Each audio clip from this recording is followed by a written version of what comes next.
Miralem Pjanic dianggap gagal total di Barcelona. Ia tidak bisa menyesuaikan diri dengan pola permainan khas Barca. Dan Pjanic dianggap tak bisa membaur dengan pemain-pemain lainnya.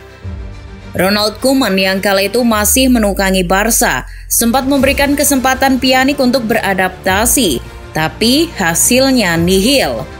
Ia hanya bertahan semusim bersama La Blaugrana dan akhirnya ia menjalani peminjaman ke Besiktas pada awal musim ini. Perjalanan karir Pjanic sebenarnya cukup apik, khususnya pada masa-masa dia bermain di Italia. Dia direkrut AS Roma dari Lyon pada tahun 2011. Nah, di Lyon inilah Pjanic ditempa dan dipoles hingga menjadi Pjanic yang kita kenal sekarang. Menariknya, di Lyon, Pjanic dimentori langsung oleh maestro lapangan tengah Juninho Pernambucano. Lantas, bagaimana kisah kebersamaan murid dan guru ini? Miralem Pjanic merupakan produk asli klub Prancis FC Metz. Setelah 7 tahun menimba ilmu di FC Skiflings 95, pemain berzodiak Aries tersebut memutuskan untuk melanjutkan karirnya bersama Akademi FC Metz, Prancis pada 2004. Berkat penampilan impresifnya bersama FC Metz Junior, setelah beberapa tahun menimba ilmu, akhirnya Pjanic didaftarkan masuk ke tim senior Metz pada 2007 oleh sang juru taktik FC Metz kala itu, Francis Di Taddeo. Pjanic melakoni debutnya saat melawan Paris Saint-Germain pada Agustus 2007. Meski akhirnya Metz tetap harus terdegradasi ke Ligue 2, penampilan impresif sepanjang musim pemain Bosnia ini sukses membuatnya masuk daftar nominasi pemain muda terbaik Ligue 1. Pjanic yang bisa dibilang masih sangat muda, bahkan mencatatkan 4 gol dari 38 penampilan. Atas raihan tersebut banyak klub yang ingin meminangnya. Namun raksasa Prancis, Lyon, yang akhirnya sukses mendapatkan jasanya pada tahun 2008. Sebelum memilih Lyon, Pjanic sebenarnya dihadapkan banyak pilihan sulit.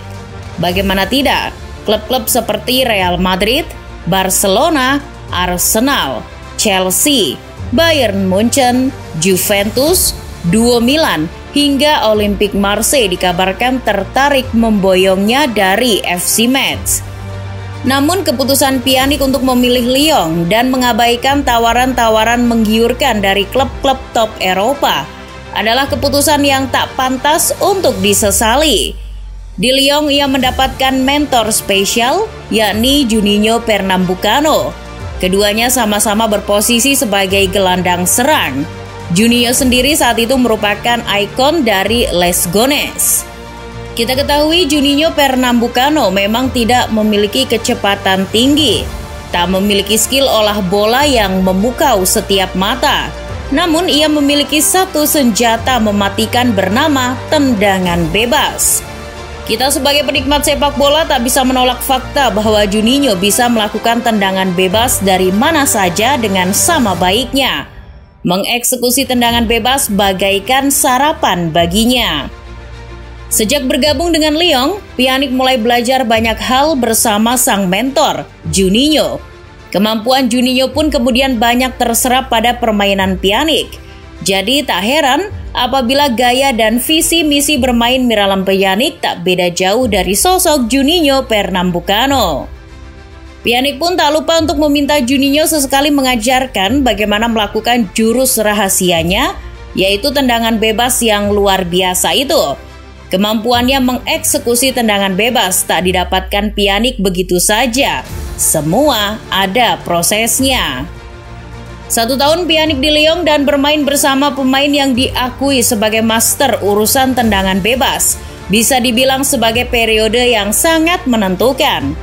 Dari sang ahli tersebut, Pjanic menyerap ilmu yang sangat berharga. Sementara awal musim yang cukup sulit bagi Pjanic lantaran ia jarang mendapat menit bermain. Ia hanya bermain sebagai starter sebanyak 5 kali. Oleh karena itu, Pjanic pun mempersiapkan diri dengan memanfaatkan waktu luang setelah latihan untuk menghabiskan waktu lebih banyak bersama Juninho. Ia pun mengasah akurasi tendangan bebasnya ditemani Juninho. Juninho pun kagum ketika melihat Pjanic yang berusaha keras untuk mencapai level yang ia inginkan. Juninho pun sempat mengatakan bahwa mengulangi hal yang sama adalah hal yang paling penting untuk menjadi seorang eksekutor tendangan bebas yang handal. Mungkin melelahkan dan membosankan, tapi itu adalah hal terpenting. Pjanic memang hanya setahun bersama Juninho karena Juninho hengkang dari Lyon pada 2009. Juninho bermasalah dengan pemilik Lyon, Jean-Michel Aulas. Kontraknya yang masih tersisa 1 tahun diputus, kemudian Juninho memilih klub asal Qatar, Al-Harafa, sebagai pelabuhan berikutnya. Namun itu sudah cukup bagi Miralem Pjanic untuk menimba ilmu dari sang maestro tendangan bebas. Berakhirnya era dominasi Juninho di lini tengah Lyon yang sudah berlangsung kurang lebih 8 musim. Hal ini menjadi awal mekarnya Pjanic bersama Lyon. Jika di Manchester United ada nomor 7 dan di timnas Argentina ada nomor 10 yang memiliki makna khusus dan selalu dikeramatkan, maka hal yang sama juga terjadi pada nomor punggung 8 Olympique Lyon. Selepas kepergian Juninho, nomor 8 Lyon pun kosong. Setelah meminta izin dari sang empunya nomor, Pjanic dengan percaya diri mengambil nomor punggung 8 tersebut demi melanjutkan trah Juninho Pernambucano di Lyon. Setelah itu Pjanic mulai memamerkan kemampuan tendangan bebasnya yang ia pelajari selama 1 musim bersama Juninho.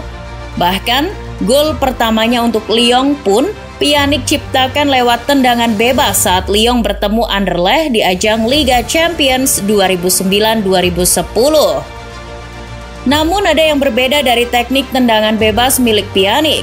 Ia lebih flamboyan dengan mengutamakan akurasi daripada power untuk menaklukkan penjaga gawang tim lawan. Sedangkan Juninho lebih sering menggunakan teknik knuckleball. Sialnya, musim 2010-2011, Claude Puel selaku manajer Lyon saat itu malah mendatangkan Iwan Gourcuff, yang mana ia merupakan pemain yang berposisi sama dengan Pjanic. Karena Puel lebih senang memasang Gourcuff ketimbang dirinya, Pjanic pun sadar bahwa ia mulai tersisih. Pada awal musim 2011-2012, tawaran dari klub ibu kota Italia, AS Roma pun datang.